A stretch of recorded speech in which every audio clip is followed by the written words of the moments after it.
اعوذ باللہ من الشیطان الرجیم بسم اللہ الرحمن الرحیم ان فی خلق السماوات والارض واختلاف اللیل والنہار لآیات لأولی الالباب۔ آسمانوں اور زمین کی پیدائش میں اور رات دن کے ہیر پھیر میں یعنی آنے جانے میں یقیناً عقل مندوں کے لیے نشانیاں ہیں۔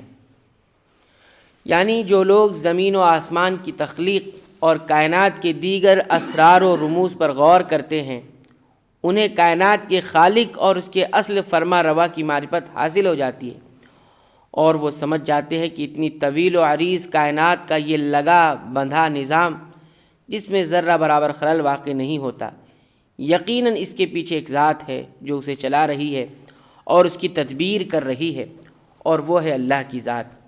آگے انہی اہل دانش کی صفات کا تذکرہ ہے کہ وہ اٹھتے بیٹھتے اور کروٹوں پر لیٹے ہوئے اللہ کا ذکر کرتے ہیں۔ حدیث میں آتا ہے کہ ان فی خلق السماوات سے لے کر آخری صورت تک آیات نبی کریم صلی اللہ علیہ وسلم رات کو جب تہجد کے لیے اٹھتے تو پڑھتے اور اس کے بعد وضو کرتے۔ الذين يذكرون الله قياما وقعودا وعلى جنوبهم ويتفكرون في خلق السماوات والأرض ربنا ما خلقت هذا باطلا سبحانك فقنا عذاب النار۔ جو اللہ تعالیٰ کا ذکر کھڑے اور بیٹھے اور اپنی کروٹوں پر لیٹے ہوئے کرتے ہیں، اور آسمانوں اور زمین کی پیدائش میں غور و فکر کرتے ہیں اور کہتے ہیں اے ہمارے پروردگار، تو نے یہ بے فائدہ نہیں بنایا، تو پاک ہے، بس ہمیں اللہ کے عذاب سے، آگ کے عذاب سے بچا لے۔ ان 10 آیات میں سے پہلی آیات میں اللہ تعالیٰ نے اپنی قدرت و طاقت کی چند نشانیاں بیان فرمائی ہیں، اور فرمایا کہ یہ نشانیاں ضرور ہیں، لیکن کن کے لیے؟ اہل عقل و دانش کے لیے۔ اس کا مطلب یہ ہوا کہ ان عجائبات تخلیق اور قدرت الہی کو دیکھ کر بھی جس شخص کو باری تعالیٰ کا عرفان حاصل نہ ہو وہ اہل دانش ہی نہیں۔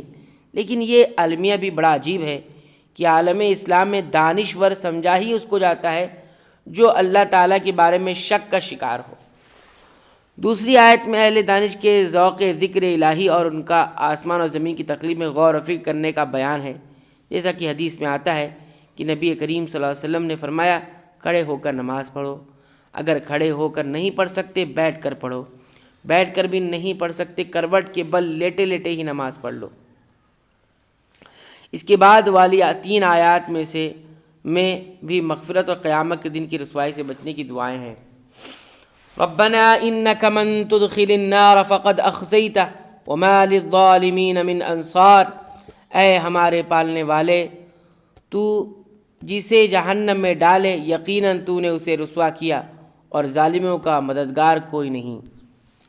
ربنا اننا سمعنا منادیا ینادی للایمان ان آمنوا بربکم فآمنا ربنا فاغفر لنا ذنوبنا وکفر عنا سیئاتنا وتوفنا مع الابرار۔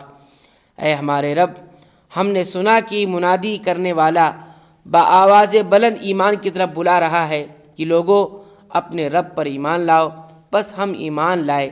یا الہی، اب تو ہمارے گناہ معاف فرما اور ہماری برائیاں ہم سے دور کر دے اور ہماری موت نیکوں کے ساتھ کر۔ ربنا وآتنا ما وعدتنا على رسلك ولا تخزنا يوم القیامہ انك لا تخلف الميعاد۔ اے ہمارے پالنے والے معبود، ہمیں وہ دے جس کا وعدہ تو نے ہم سے اپنے رسول کی زبانی کیا ہے، اور ہمیں قیامت کے دن رسوا نہ کر، یقیناً تو وعدہ خلافی نہیں کرتا۔ فاستجاب لهم ربهم انی لا اضیع عمل عامل منکم من ذکر او انثى بعضکم من بعض فالذین هاجروا واخرجوا من دیارهم واوذوا في سبیلی وقاتلوا وقتلوا لأکفرن عنهم سیئاتهم وَلَأُدْخِلَنَّهُمْ جَنَّاتٍ تَجْرِي مِن تَحْتِهَا الْأَنْهَارُ ثَوَابًا مِّنْ عِندِ اللَّهِ وَاللَّهُ عِندَهُ حُسْنُ الثَّوَابِ۔ پس ان کے رب نے ان کی دعا قبول فرمائی کہ تم میں سے کسی کام کرنے والے کے کام کو خواہ وہ مرد ہو یا عورت میں ہرگز ضائع نہیں کرتا۔ تم آپس میں ایک دوسرے کے ہم جنس ہو، اس لیے وہ لوگ جنہوں نے ہجرت کی اور اپنے گھروں سے نکال دیے گئے اور جنہیں میری راہ میں ایذا دی گئی اور جنہوں نے جہاد کیا اور شہید کیے گئے، میں ضرور ان کی برائیاں ان سے دور کر دوں گا اور بالیقین انہیں جنتوں میں لے جاؤں گا جن کے نیچے نہریں بہہ رہی ہیں۔ یہ ہے ثواب اللہ تعالیٰ کی طرف سے اور اللہ تعالیٰ ہی کے پاس بہترین ثواب ہے۔ فاستجابہ یہاں اجابہ قبول فرمالی کے معنی میں ہے۔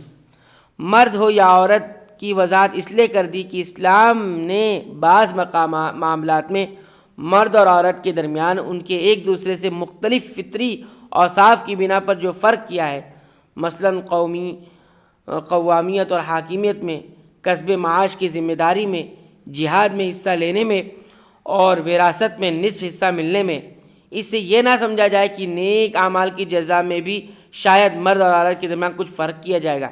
نہیں، ایسا نہیں ہوگا۔ نیکی کا جو اجر مرد کو ملے گا وہی عورت کو بھی ملے گا۔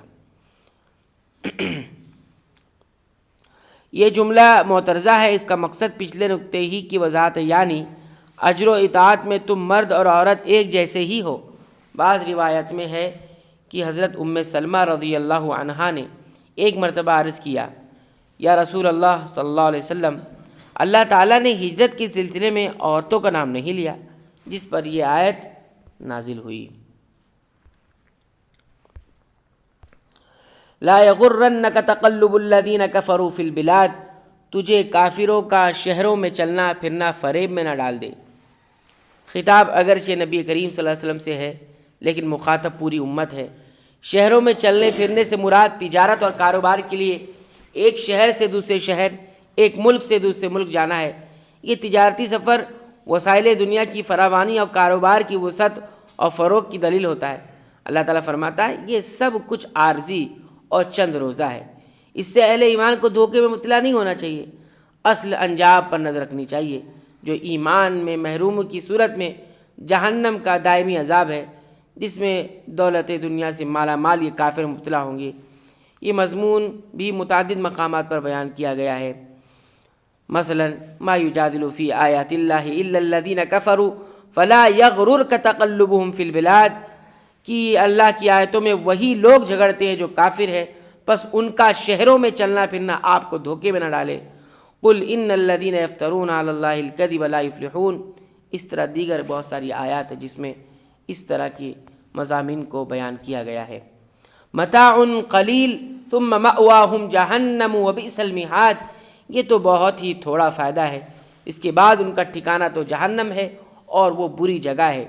یعنی دنیا کے وسائل، آسائش، آرام، سہولت بظاہر کتنی ہی زیادہ کیوں نہ ہو، در حقیقت متاع قلیل ہی ہے، تھوڑا سا ہی فائدہ ہے، کیونکہ بالآخر انہیں فنا ہونا ہے، اور ان کے بھی فنا ہونے سے پہلے وہ حضرات خود فنا ہو جائیں گے جو ان کے حصول کی کوشش میں اللہ کو بھی فراموش کیے ہوئے رکھتے ہیں اور ہر قسم کی اخلاقی ضابطوں اور اللہ کی حدود کو بھی پامال کرتے ہیں۔